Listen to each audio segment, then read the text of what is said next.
બહુ પહેલાં રાજભા ગઢવીએ ગાયું હતું, સિંહણ બચ્ચા જણે નહીં ને ભૂંડણી જણે 10-12. સિંહણના બચ્ચા ખૂટે છે, આપણે સિંહણના બચ્ચા ખૂટે છે. ક્વોલિટી પીપલ ઘટતા જાય છે. જેટલા જ્ઞાની, કર્મઠ, નીતિવાન અને સંસ્કૃત લોકો છે, જે દેશની મિલકત છે, એમના સંતાનો ઓછા છે. એ દેશને સરવાળે થકવે છે. 100 મરે 100નો પાળું ન મરે. એ જગ્યાએ આપણે કદાચ ખોટા પડ્યા છીએ. એક પર્વતનો ઢોળાવ હોય અને આના ઉપર લશ્કરની ગાડીઓ જતી હોય. લશ્કરને તો હિમાલય જવું હોય તો મસૂરીના બધા ઢાળ ચડવા પડે. એમ વિદેશમાં એક ઢાળ ઉપર ચડતા વાવાઝોડું આવ્યું હોય અને આડું એક ઝાડનું થડ પડે છે. એટલે થડ, સૈનિકો યુદ્ધ લડીને આવ્યા હોય એટલે થડ એમનાથી ખસતું નથી. સૈનિકો બહુ જ મહેનત કરે છે પણ જોશ ઓછો પડે છે. એમની સાથે એમનો કેપ્ટન હોય છે.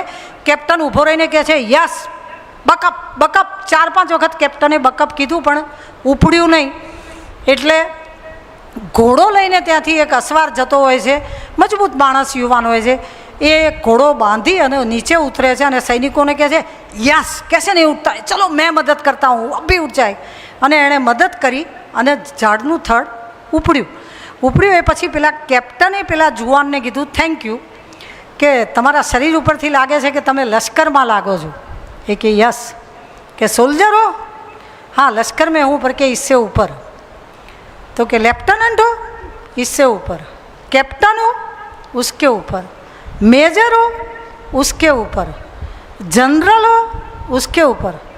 कमांडेंट इन चीफ हो? પછી કેપ્ટન ઢીલો થઈ ગયો. Yes, George Washington. જ્યોર્જ વોશિંગ્ટને ઝાડનું થડ ઉપાડેલું છે હાથે. નથી મફતમાં મળતા સંતને સંતપણા, નથી મફતમાં મળતા. કરવું પડે છે સૌને, બધુંય કરવું પડે છે. મોર પકડી શકાય, ટવકા સાંભળવા હોય ને તો રાહ જોવી પડે. ઘર સંસ્કારી બનાવવા પડશે. જો આ લેબોરેટરી છે ને, એવી લોહીની તપાસ થાય છે, એવી જો સંસ્કારોની તપાસની લેબોરેટરી શોધાય ને તો ગુનેગાર ઘર ઘર ને ઘર. આજે જ મારી સાથે નીતિન હતો પરમાર્થ નિકેતનમાં. આપણે મહારાજને પૂછ્યું કે અમે સ્કૂલોમાં શું કરી શકીએ તો બાળકોમાં ધર્મ અથવા તો ખાનદાની અથવા તો ઈમાનદારી વધે. આના માટે મને કોઈક રસ્તો બતાવો એવું મેં પૂછ્યું. ત્યારે એમણે એવું કીધું કે તમે કંઈ જ નહીં કરી શકો જ્યાં સુધી માવતર એની શરૂઆત નહીં કરે. એમણે ચોખ્ખી ના પાડી નીતિન કે ના, આ શરૂઆત માવતરે કરવી પડશે. તમે તો દીવામાં દિવેલ પૂરી શકો પણ પહેલો દીવો પ્રગટાવવો પડશે માવતરે. એટલે માવતર સાબદા થઈ જાય. આપણે બહુ સારી વાતો અને સંસ્કારથી જ આપણે આ બધું ચલાવી શકીએ છીએ. સુરતમાં ટ્યુશન ક્લાસમાં આગ લાગી હતી અને જે ભાઈ બચાવવા ગયો હતો એ હજીક પથારીમાં છે. ટાઈમ્સ ઓફ ઇન્ડિયામાં એનો હમણાં લેખ આવ્યો હતો કે એનું ઘર ચલાવવાને એને ફાંકા છે. 40 દીકરા એણે બચાવ્યા હતા. ઉપરના માળે આગ લાગી હતી ત્યારે એને મદદ કરેલી છે, એ મને સમાચાર છે. હમણાં દિલ્હીમાં આગ લાગી 20મા માળે, ત્યારે ગાદલાની દુકાનવાળાએ એની આખી દુકાનના ગાદલા નીચે નાખ્યા હતા અને કંઈક 45 લોકોએ એમાં કૂદીને જીવ બચાવ્યા. માણસાઈ બહુ મોટી વસ્તુ અથવા બહુ દૂર શોધવા જવાની જરૂર નથી. આપણામાંય જો થોડુંક કરીએ તો મેળ આવી જાય છે. છેલ્લી એક વાર્તા કહી દઉં. એક પ્રૌઢ કાકા હતા અને તબિયત સારી હોય છે. ડૉક્ટર જોડે જાય છે અને ડૉક્ટરને કહે છે, સાહેબ તમે જે કોઈએ રિપોર્ટ કરાવું, તમે જે કોઈએ જીવન પદ્ધતિ ખાવાની, જે ચરી કોઈએ પાળવું, જે દવા કોઈએ કરવું, જે કસરત, જે બી નિયમપત્ર આપો એ બધાય હું પાળવા તૈયાર છું, પણ મારે 100 વર્ષ જીવવું છે અને 100 વર્ષ તો મારે જીવવું જ પડશે. તમારે જે લખવું એ લખી આપો.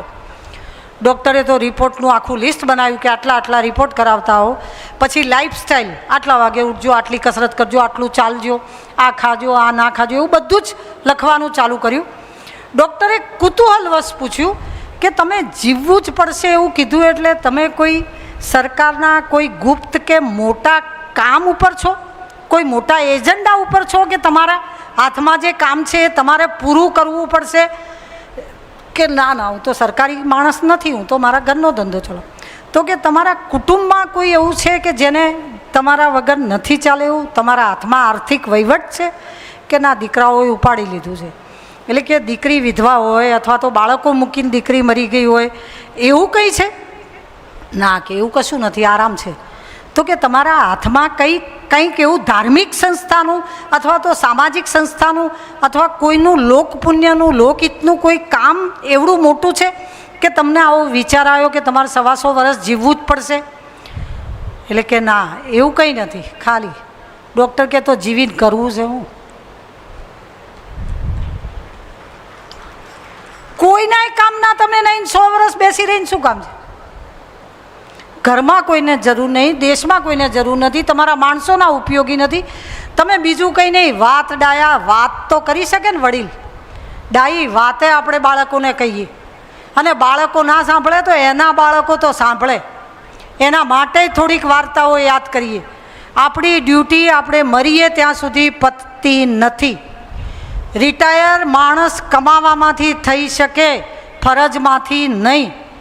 જો પૈસા માટે જ કરવાનું હોય ને તો કાકા કામ અત્યારે ના કરે, આરામ જ કરે.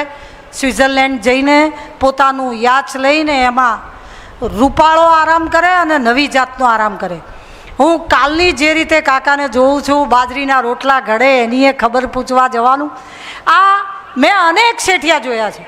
હું એમના માટે વધારાનું વખાણ નથી કરતી, પણ મેં મારી નજરે નહીં, મેં સ્વપ્નમાં આવો માણસ કલ્પના નથી કરી કે કોઈ શેઠિયો આવો હોય.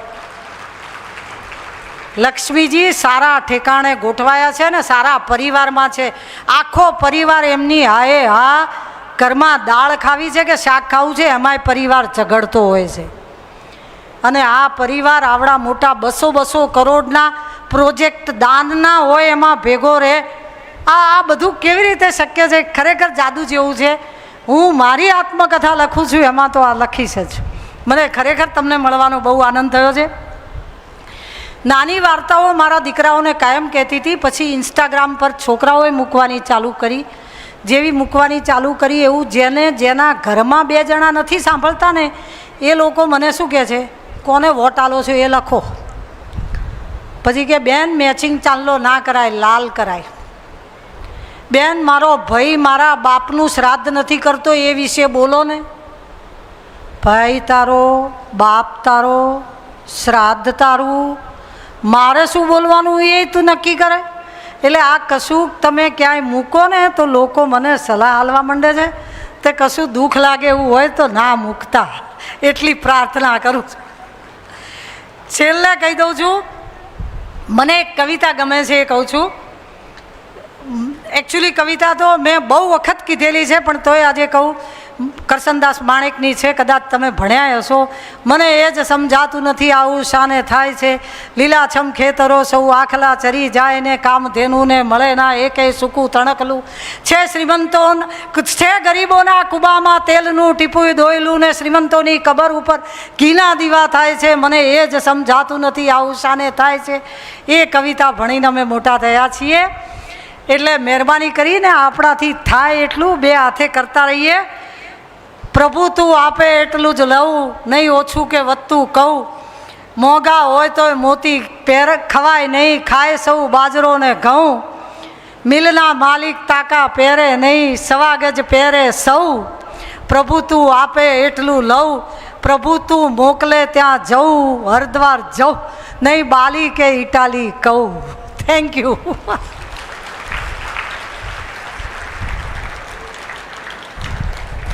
Thank you, love you. ખરેખર મને મોજ આવી ગઈ, ખરેખર મને મોજ આવી ગઈ.